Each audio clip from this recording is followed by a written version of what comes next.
In the top stories, the IMF is projecting steady economic growth for St. Christopher and Nevis, driven by tourism, construction, and renewable energy.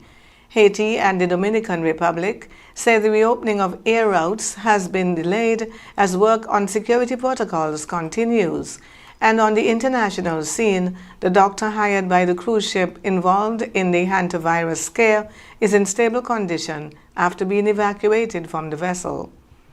Hello and welcome to the ZIZ Midday Major Newscast. I am Jasmine Thomas. First on the local scene, the International Monetary Fund is projecting a stronger economic outlook for St. Christopher and Nevis, with growth expected to reach 2% this year and around 2.5% over the medium term. The IMF conducted its 2026 Article 4 consultation with St. Christopher and Nevis following a visit to Bastia and Charlestown in February this year. The 76-page report published in April identifies construction activity, a recovering tourism sector, progress in agriculture, and the Federation's renewable energy projects as the key drivers of that growth. On tourism, the report is particularly encouraging. Stay-over visitor arrivals have already surpassed pre-pandemic levels, outperforming the regional average across the Eastern Caribbean. A developing yachting sector and cruise home porting, planned for late 2027, are expected to provide a further boost. The IMF confirmed that St. Christopher and Nevis has one of the highest GDP per capita levels in the Caribbean and holds the second highest Human Development Index in the region. On energy, the geothermal drilling contract that has been awarded with drilling set to begin in the second half of this year. The solar energy project is also advancing. The IMF says completing both projects could increase GDP by more than 1% percentage point and deliver long-term savings on fuel imports. The report also praises steps taken to strengthen the citizenship by investment program, including the establishment of the Regional Regulatory Authority and tighter due diligence requirements. The IMF did acknowledge fiscal pressures following the decline in CBI revenues from their peak in 2022. The government has responded, however, with expenditure adjustments and is working on a broader tax reform agenda. Legislation for a sovereign wealth and resilience fund has also been submitted to Parliament, a step the IMF describes as important for long-term economic resilience. Officers of the St. Kitts and Nevis Fire and Rescue Services took to the streets of Bastia on Tuesday as part of activities marking International Firefighters Day 2026. The parade formed part of a week of events aimed at raising public awareness and recognizing the important role firefighters play in keeping communities safe. Observed annually on May 4, International Firefighters Day honors the bravery, dedication, and sacrifices of firefighters around the world. The day also serves as a time to remember those who have lost their lives in the line of duty.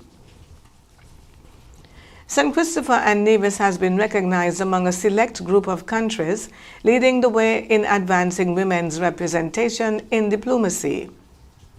The announcement was made in New York on the 4th of May, where the Federation was identified as one as only 40 United Nations member states with a female-led permanent mission. This places St. Kitts and Nevis among St. Christopher and Nevis among just over 20% of countries worldwide with women serving in such senior diplomatic roles.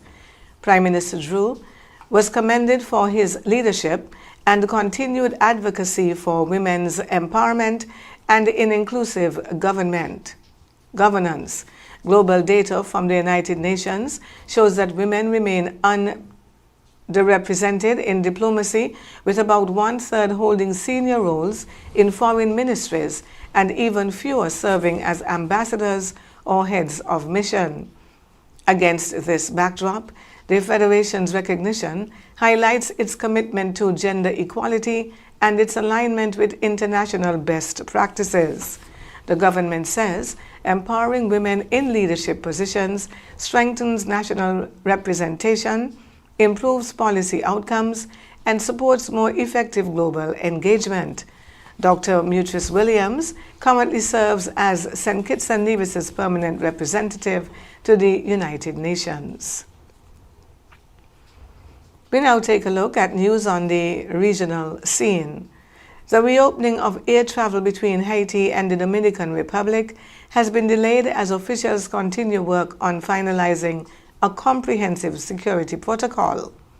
The Dominican Republic's Civil Aviation Board announced that commercial flights, which were scheduled to resume on the 1st of May, will not proceed as planned. Officials say the reopening is still expected to take place sometime in May. However, no specific date has been confirmed. The delay affects an agreement reached in April between both countries, which outlined a gradual restoration of flights, including routes linked to Cap Haitian.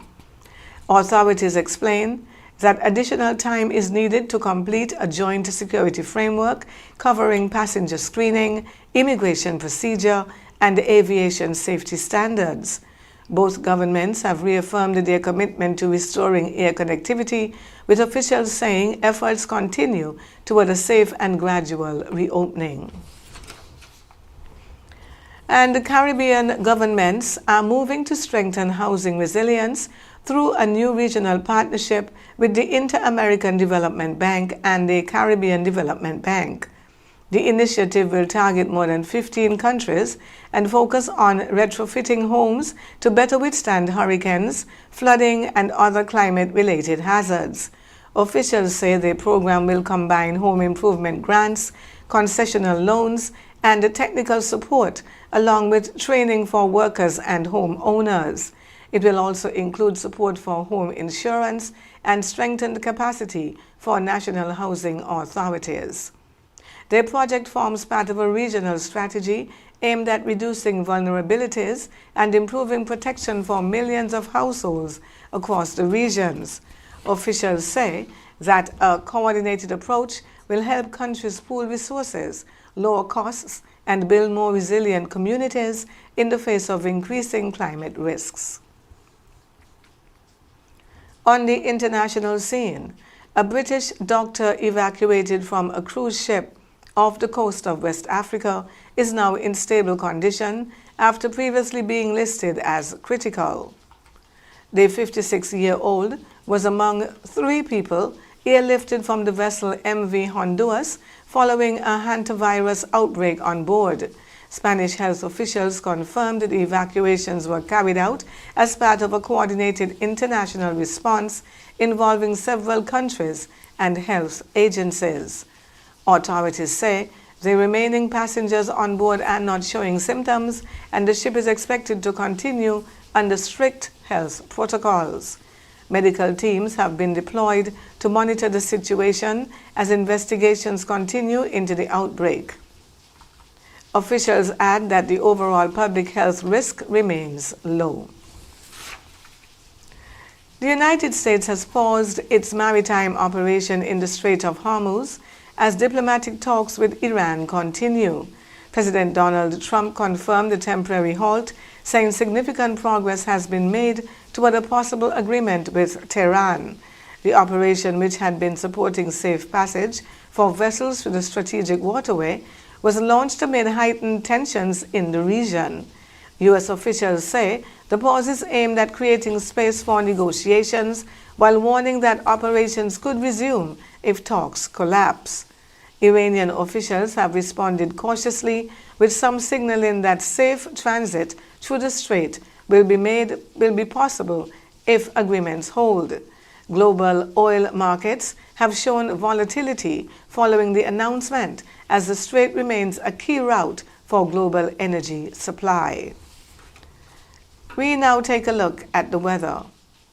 Present conditions show partly cloudy skies across the Federation, with a moderate easterly breeze at 13 miles per hour. Temperatures are 27 degrees Celsius or 80 degrees Fahrenheit with humidity at 79%. Seas are slight, ranging from 0.6 to 1.2 meters or 2 to 4 feet, with sea level pressure at 1018.1 millibars. Today, expect partly cloudy conditions with a 40% chance of brief showers. Tonight, skies will remain partly cloudy with a 30% chance of isolated showers. Sunset this evening is expected to be at approximately 6:30.